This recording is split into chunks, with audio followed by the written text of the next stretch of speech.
Bienvenidos a Terror Abismal, donde lo inexplicable cobra vida en cada palabra. Hoy te invitamos a atravesar muros milenarios y descubrir susurros que hielan la sangre. Prepárate para El susurro de las torres, donde Alejandro Herrera liberó un alma atrapada en el Alcázar de Segovia. El murmullo de la fortaleza olvidada, la terrible vigilia de Valeria Cruz en el castillo de Zafra. El lamento de los muros de Loarre, un reclamo ancestral que Beatriz Morales no pudo ignorar. El eco de las batallas olvidadas, el campamento nocturno de Marcos Álvarez en el castillo de Belmonte. Cada historia mezcla suspense, misterio y un final que resolverá todos los enigmas. ¿Te atreves a escuchar sus voces enterradas? Dale like, suscríbete y activa la campana para no perderte ni un solo estremecimiento. Acompáñanos hasta el último segundo y descubre qué se oculta tras la piedra. El susurro de las torres. Me llamo Alejandro Herrera y jamás imaginé que la promesa de una visita turística me llevaría a vivir la pesadilla más intensa de mi vida. Corría el invierno de 2019 cuando mis amigos y yo decidimos explorar el Alcázar de Segovia, un castillo erigido sobre un afloramiento rocoso en el Cerro del Alcázar, en Castilla y León, España. Construido hacia el siglo XII y remodelado en distintos estilos a lo largo de los siglos. Su imponente torreón cónico, sus almenas recortadas contra el cielo y los muros de piedra rosa parecían salida de un cuento de caballeros, pero detrás de su belleza gótica y renacentista hallé un terror absoluto. Al cruzar el patio de armas, pavimentado con losas de granito gastadas por siglos de pasos, sentí un escalofrío helado recorrer mi espalda. El aire olía a humedad y a cera vieja de las antorchas que colgaban de las paredes. Mis pisadas resonaban extrañamente huecas, como si algo, o alguien, se ocultara bajo los arcos. Aquella mañana la luz del sol iluminaba los jardines, pero aquí, en el interior, solo había penumbra y sombras desesperantes. Subí por la escalera de caracol de piedra, apenas ancha para mi hombro, y en cada giro la oscuridad se cerraba más. Mi corazón latía con fuerza, la ansiedad me nublaba la vista. Dejé atrás la sala de reyes, adornada con tapices que representaban cruzadas medievales, y llegué a la sala de armas, donde antiguos yelmos y espadas, corroídos por el óxido, parecían observarme con ojos vacíos. Fue entonces cuando escuché el primer susurro. Alejandro, decía una voz apenas audible, como arrastrada por el viento. Me detuve. Junté valor y alcé la mirada hacia un ventanuco enrejado, tras el cual no había nadie. Mi pulso se disparó, las manos comenzaron a sudarme. Traté de respirar despacio, convencido de que la brisa del exterior colándose por la rendija provocaba aquel murmullo, pero no había viento. Y, sin embargo, el nombre seguía repitiéndose, cada vez más cerca. Continué mi recorrido hacia las mazmorras, un laberinto de celdas pequeñas y húmedas, cuyos muros estaban manchados por la vieja humedad y, en algunos rincones, por grafitis tallados hace siglos por prisioneros. Allí abajo, la temperatura caía a varios grados, el aliento me salía en nubes blancas. Al encender mi linterna, los haces de luz dibujaban formas grotescas en las paredes, cruces talladas e inscripciones en latín, junto a dibujos de rostros deformes. El corazón me dolía del miedo, pero avancé, llevado por una mezcla de curiosidad y terror. En la tercera celda, hallé un pergamino enrollado, cubierto de polvo. Lo desenrollé con manos temblorosas y logré descifrar unas líneas. Quien susurra en las torres reclama un alma para expiar su pena. Libera su memoria, Alejandro, y hallarás la verdad. Mi respiración se detuvo. ¿Cómo sabían mi nombre? La tinta ennegrecida parecía brillar a la luz de mi linterna, como si el mensaje cobrara vida. Un golpe seco resonó tras mí. Giré en un salto y vi como una armadura al fondo de la celda caía al suelo, desmoronándose en láminas de metal. Fue un estruendo brutal que me hizo dar un paso atrás.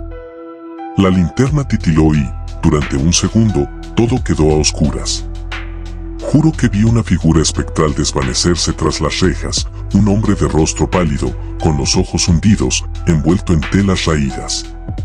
Un prisionero atormentado. Mi cuerpo se paralizó, el miedo me oprimía la garganta. Quise gritar, pero solo salió un jadeo. Entonces recordé el pergamino, libera su memoria. ¿Cómo podía hacerlo? Con dificultad, guardé el pergamino en el bolsillo de mi chaqueta y salí disparado de las mazmorras. Corrí escaleras arriba, sin atreverme a mirar atrás, mientras sentía pasos apagados siguiéndome, como si algas fosas pisadas me persiguieran. Emergí en el patio interior, donde mis amigos, asustados, me buscaron hasta encontrarme temblando junto a la puerta. Les conté lo sucedido, pero dudaron de mis palabras. Tal vez el frío y la sombra te jugaron una mala pasada, dijo Marta, pero yo sabía lo que había visto y oído. Aquella noche, en la habitación del hostal, no dormí. El pergamino reposaba sobre la mesita y su mensaje seguía resonando en mi mente.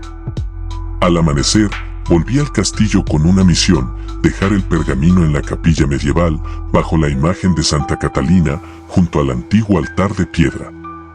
Según había leído en un folleto oficial del Alcázar, esa capilla data de finales del siglo XIII y fue usada para ceremonias de expiación.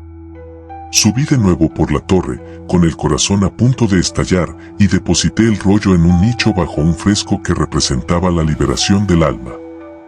Entonces, el viento sopló con fuerza, las velas parpadearon y, por un instante, creí sentir una caricia helada en mi nuca. Un susurro agradecido, apenas audible: gracias. Sentí como un peso invisible se aligeraba. Cuando salí, la luz del sol brillaba con intensidad. Miré atrás y el castillo parecía inalterado, impasible. Sabía que jamás volvería a olvidar aquel día. En mi pecho, el miedo se había transformado en respeto, respetar la memoria de quienes habitaban esos muros y las historias enterradas bajo sus piedras. Había resuelto el misterio, liberado un alma atrapada por siglos y cerrado el círculo del horror. Desde entonces, cada vez que escucho un susurro en la penumbra, recuerdo que algunas puertas solo pueden abrirse con valor y con compasión. Y sé que, en algún rincón del Alcázar, ya no habita un lamento perdido, sino una paz recuperada. El murmullo de la fortaleza olvidada. Me llamo Valeria Cruz y lo que relataré a continuación cambió para siempre mi forma de entender el mundo. Era verano de 2021 cuando crucé el portón de hierro forjado del castillo de Zafra, oculto en un cerro calizo de Andalucía, construido originalmente en el siglo XIV y abandonado durante siglos. Su silueta se alzaba contra el cielo encapotado, con almenas recortadas y un foso seco que guardaba secretos antiguos. Aquella visita, planeada como una excursión de fin de semana, se transformó en la experiencia más aterradora de mi vida. Al entrar en el patio central, la madera de las puertas chirrió viva y el eco de mis pasos rebotó en los muros cubiertos de líquenes verdosos. El aire estaba cargado de polvo y humedad, se percibía un olor a piedras húmedas y maderas podridas. A mi lado, mi cámara de fotos temblaba de frío, aunque alcanzaba casi 30 grados.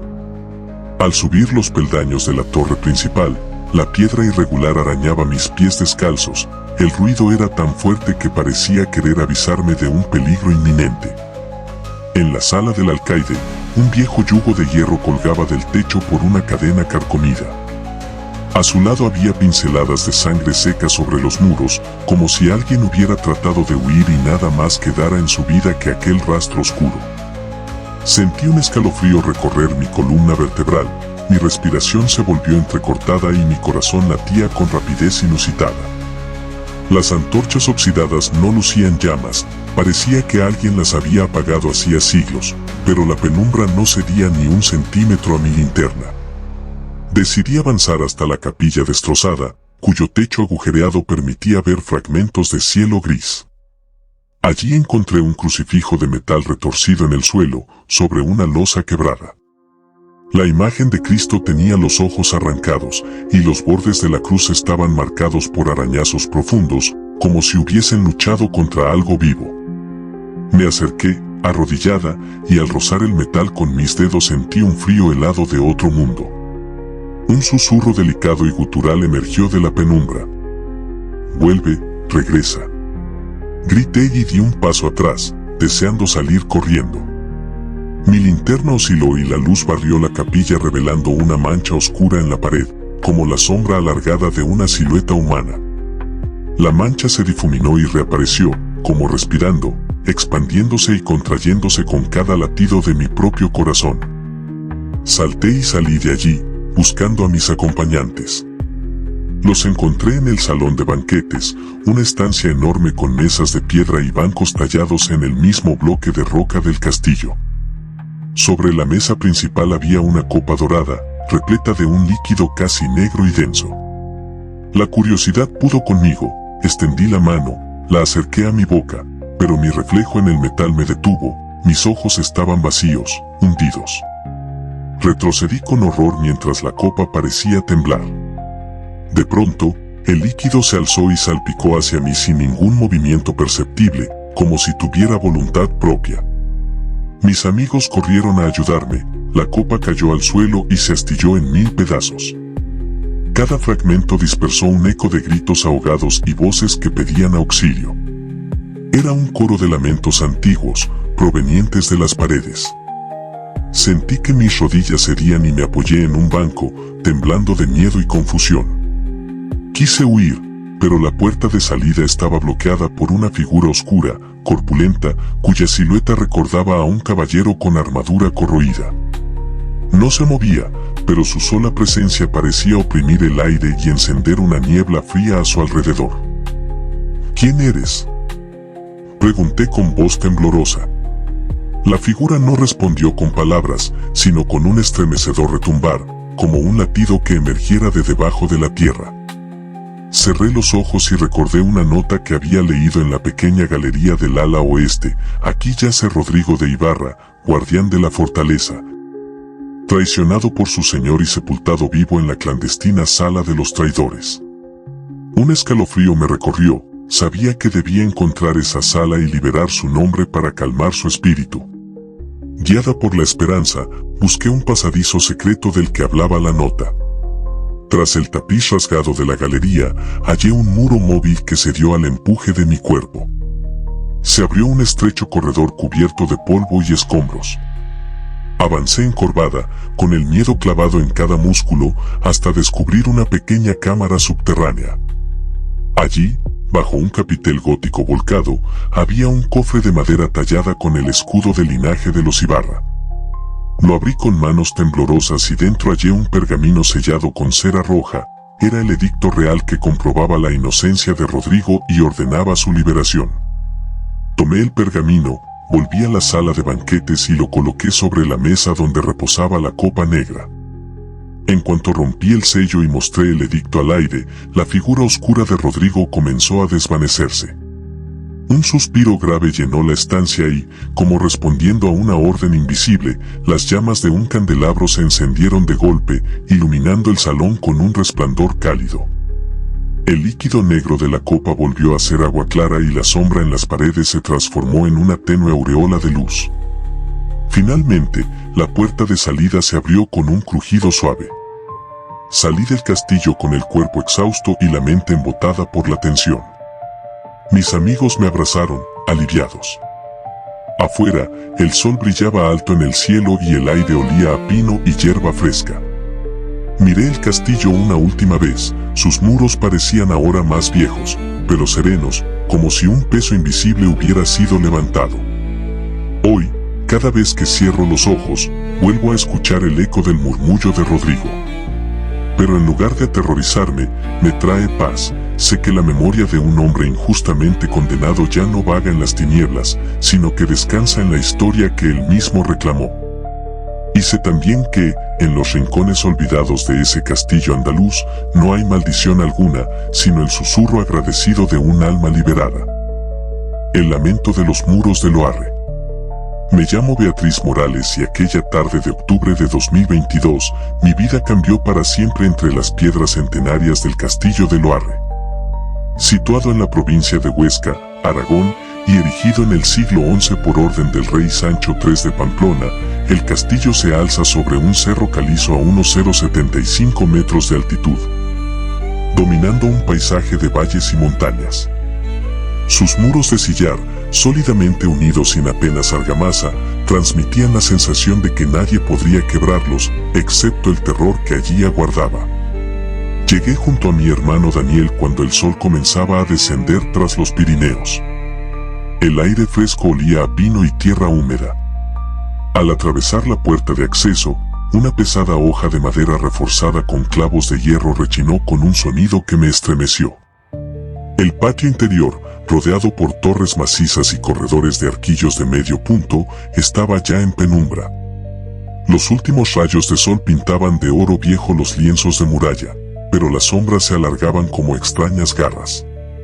Avanzamos hacia la iglesia románica adosada al ala norte, un espacio austero con bóvedas de medio cañón y capiteles ricamente tallados. Allí reparé en un banco de piedra junto al altar. Alguien había dejado una vela encendida, consumiéndose lentamente. ¿Quién?, pregunté en voz baja.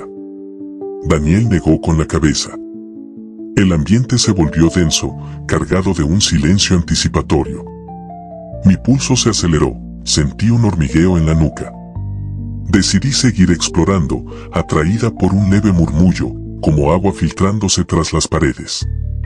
Subí hasta el adarve, recorriendo la pasarela estrecha que une las almenas, con las lanzas defensivas formando siluetas afiladas contra el cielo oscuro. El viento lanzaba lamentos que parecían quejarse de un dolor antiguo.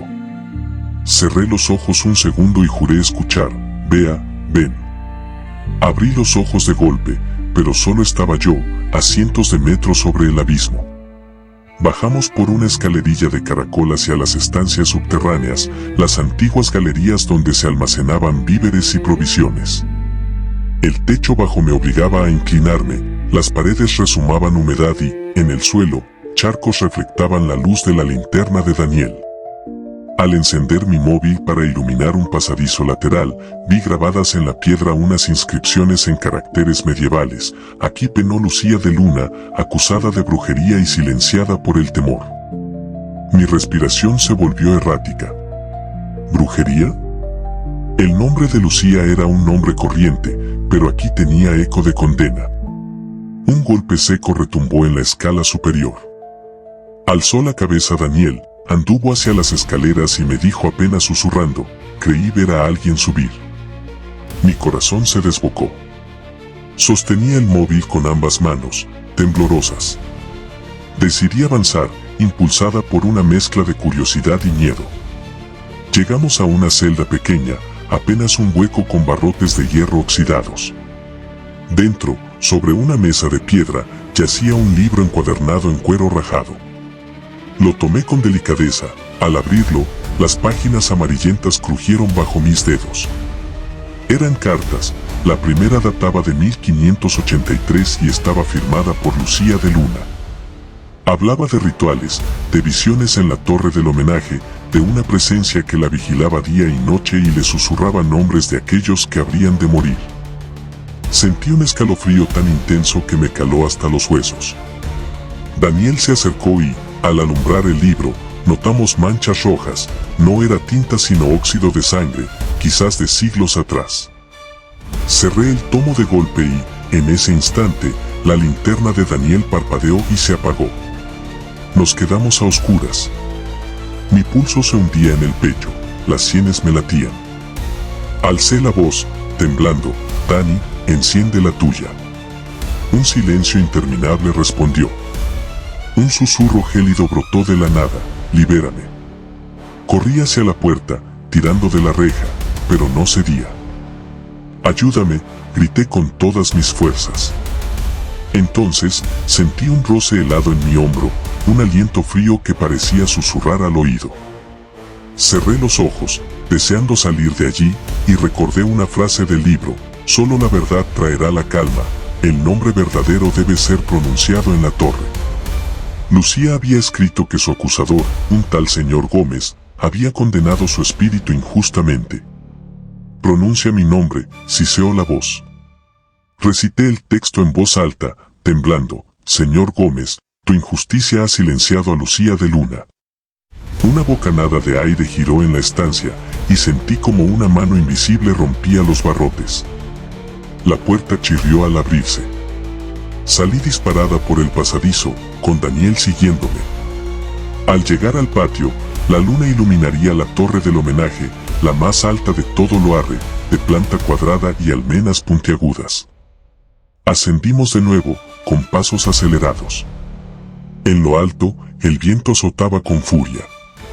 Desde allí, podía verse toda la comarca del río Flumen. Me acerqué al mazo de piedra que coronaba la torre y recité una última vez: Lucía de Luna, ya no sufres más en la oscuridad. Descansa en paz. Un grito lejano, como un eco liberado, recorrió el aire. Una luz blanquecina surgió del suelo y ascendió despacio hasta fundirse con la bóveda nocturna. Sentí un calor suave en el pecho y supe que el espíritu se marchaba. Descendimos con el corazón ligero, pero exhaustos. Al cruzar el patio, la vela que habíamos visto al inicio estaba extinta. Las sombras se habían diluido, el castillo recobraba su silencio habitual. Afuera, nos esperaban los coches aparcados bajo los cipreses, y el frío nocturno nos dio la bienvenida. Daniel me abrazó sin palabras, en sus ojos, la mezcla de alivio y asombro era palpable. Hoy, cada vez que las luces se apagan y mi casa se queda en silencio, pienso en el murmullo de los viejos muros de Loarre y en la valentía de Lucía de Luna. Sé que, en aquella fortaleza milenaria, ya no habita un lamento injusto, sino la paz que trae la verdad. El eco de las batallas olvidadas. Me llamo Marcos Álvarez y aquella noche de septiembre de 2023 comprendí que hay lugares donde el pasado nunca muere. Todo comenzó cuando acepté la invitación de un amigo historiador para quedarnos a acampar dentro del majestuoso castillo de Belmonte, en la provincia de Cuenca. Erigido a mediados del siglo XV por don Juan Pacheco, marqués de Villena, el castillo domina el horizonte con sus torres almenadas y sus muros de sillar calizo, reflejando la luz mortecina del atardecer. Lo que en principio fue una excursión cultural, se tornó en un descenso al abismo de lo inexplicable. Al atardecer, mientras el resto del pequeño grupo colocaba la tienda en el patio de armas, yo exploré el aljibe cercano al Cubo Norte. Sus paredes, cubiertas de musgo verde y líquenes negros, descendían en una pendiente lisa que desaparecía en la oscuridad. Al asomarme, el agua estancada devolvió mi reflejo pálido, pero detrás de mí percibí un murmullo, un tamborileo de voces ahogadas, como ecos de lanzas y escudos chocando en una batalla. Mis compañeros aún reían con linternas de mano, ajenos al escalofrío que me recorrió la espalda.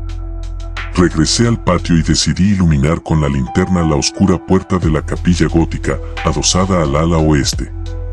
Sus vidrieras y ojivas, aunque restauradas en el siglo XX, seguían proyectando sombras alargadas en el suelo. Al empujar la pesada hoja de roble, un crujido sepulcral rasgó el silencio. Dentro, el altar de piedra estaba cubierto de polvo, y un viejo cáliz dorado reposaba sobre un mantel raído. Me acerqué, y noté manchas oscuras en el metal, parecía sangre reseca. El corazón me latía con fuerza. ¿Es esto real?, susurré. Quizá alguien lo utilizó para recrear un banquete medieval, respondió Gabriela, mi amiga, que me seguía de cerca. Pero cuando alcé el cáliz, un viento gélido recorrió la nave, apagando mis linternas. Las sombras danzaron en las paredes con forma de guerreros en tonel, blandiendo espadas. Noté un aroma a hierro y tierra removida.